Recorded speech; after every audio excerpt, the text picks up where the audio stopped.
My dad got remarried and I have a new mom, but she is like a classic bitch you'd see in TV dramas. She acts like an angel in front of my dad, but cusses and yells at me when we are alone. Not only that, but she's also stingy as hell. For example, some time ago, she turned an empty plastic bottle into a toothbrush holder, and my dad complimented her for being creative. She looked so smug about it. How stupid can she get? That day, my dad and the bitch were away on a trip, so I invited my bestie to sleep over at my place. We both love scary stories and searched for them on the internet together. But soon we got bored of normal ghost stories and started looking for more dangerous stuff. That was when we stumbled upon a site which taught you how to cast cursed spells. One method I found there was called How to Cast a Curse on Someone You Hate and Make Them Suffer. I think you may already know it, but I will write it down how it's done. First, in the middle of the night, take a 10 yen coin and some hair strands of the person you hate, and put them into a plastic bottle. And then you must chant blank, the name of the person you hate, then die several times. And really feel the words as you seal the bottle with a cap. Finally, take the bottle to a shrine and bury it in the ground. This will set the curse in motion and cause the cursed person to suffer tons of misfortunes. To be honest, it sounded like something made up by a kid, but this spell sounded easy compared to other ones that needed some special items such as blood of a cat and the carcass of a mouse. I felt there was no harm giving it a shot. I decided to use that bottle that the bitch had been using as a toothbrush holder. I took her hair strands from her pillow. My bestie was a little fearful, saying, "You shouldn't do that. What if it really works and she really ends up getting cursed?" But I went ahead and did it without hesitation because, seriously, I couldn't care less if the bitch died. The moment I put the coin and hair into the bottle, I felt something change into the air, although I am no psychic. I don't care which god helps me, but please kill that bitch for me, I prayed, and placed the cap on the bottle. There was a shrine behind my house, so I went there straight away and buried it in the ground. It didn't seem to matter to me so much whether it would actually work or not, because I felt so good simply by doing it. For some time after that, it seemed like the curse wasn't taking effect, and the bitch continued to make my life a living hell. But maybe about a week later, I saw her accidentally cut her hand with a knife while cooking. "What are you looking at? Get the hell out of my sight," the bitch yelled at me, and I gave her a "it serves you right" smile as I walked away. The next day, the bitch fell from the stairs and sprained her ankle. 3 days after that, she fell again from the stairs, hit her nose, and broke it. The curse was definitely working. I told my bestie about it, but she somehow didn't look pleased. She only quietly said, "You can't put a 10 yen coin into that bottle." What the hell is she talking about? I thought at the same time, but when I went home and tried to put a 10 yen coin into a bottle that was the same type as the one I used for the spell, the coin didn't fit into it because it was too big. My bestie said she wanted to tell me about this ever since she realized it, but she was too scared to do so. How did the coin get into the bottle without a problem before? I somehow have a bad feeling about this, so I might go to the shrine now and dig up the bottle.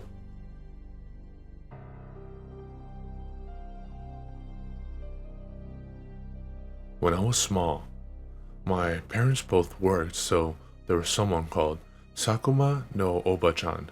No, Oba-chan means an aunt or middle-aged woman, no means of, and Sakuma is a common surname in Japan, who looked after me when my parents were not at home.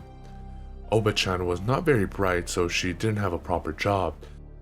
She seemed to be earning her living solely by doing chores for my family and helping out on farms. Oba-chan's job in my house consisted of cooking a dinner for me when I came home from school, and cleaning and doing laundry, and also caring for my grandmother who was often in and out of the hospital. One day when I came home from school, I found Oba-chan wasn't at home, which was very rare.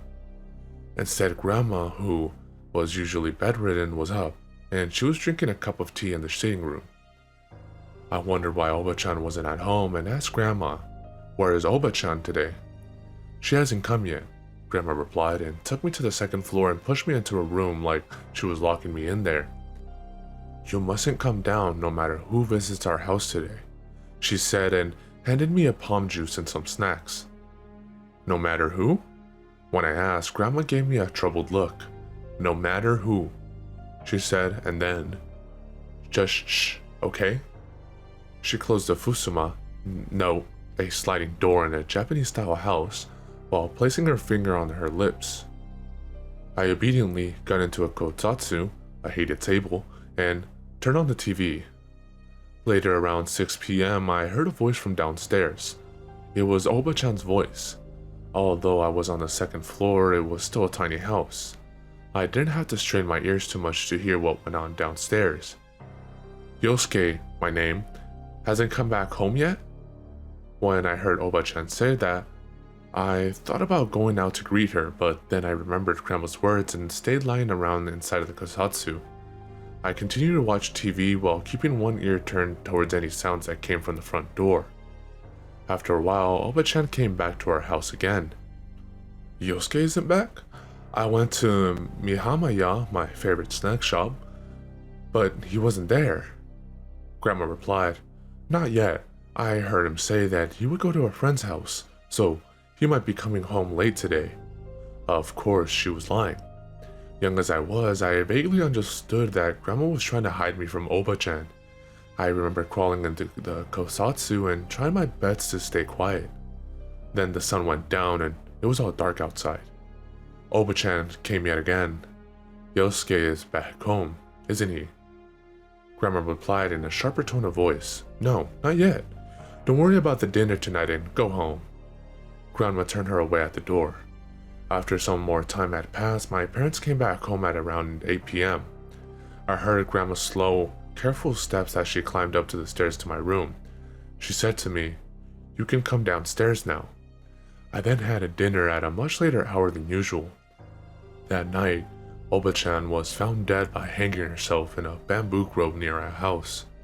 Her suicide note stated something like this: "I have no hope and decided to end my life. I feel so lonely dying alone." What was Oba-chan, who had no family or relatives to depend on, thinking when she was trying to find me? Whenever I start speculating about it, I become scared and a bit sad at the same time.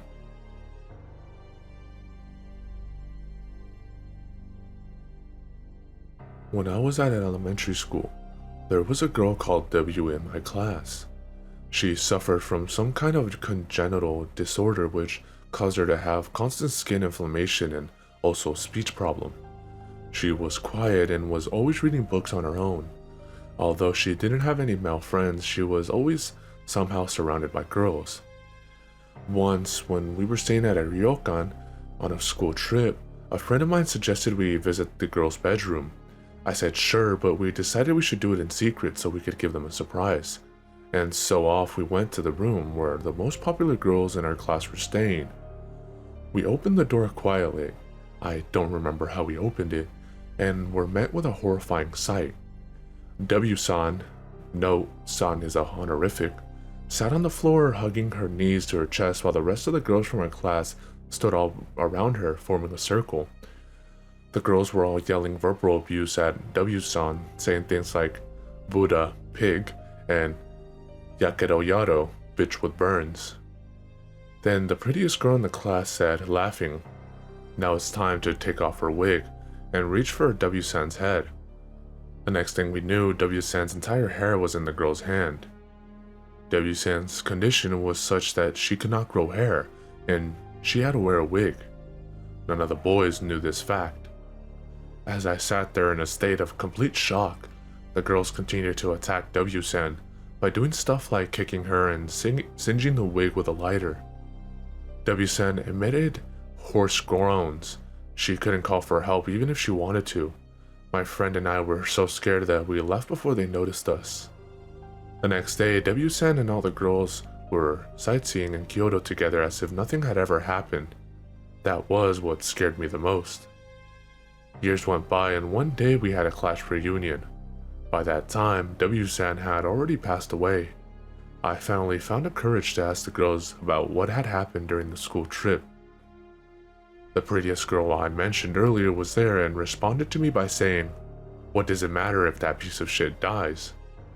I am afraid this might not be the kind of story you had expected to read on here, but this is the scariest experience I had ever had.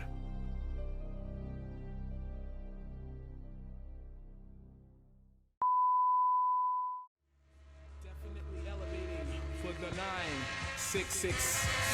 The ill suicidal liable to take titles and make vital signs, but not like no cancer. Answer, there's no chance to advance to ya. Kuya got blazed through ya. The great super science, applying pressure, I desecrate with double O's and bubble foes while I cut you, bro. I juggle flows that goes ballistic, reminiscent of exquisite cannibalistics and a sadistic doctor. My sick shit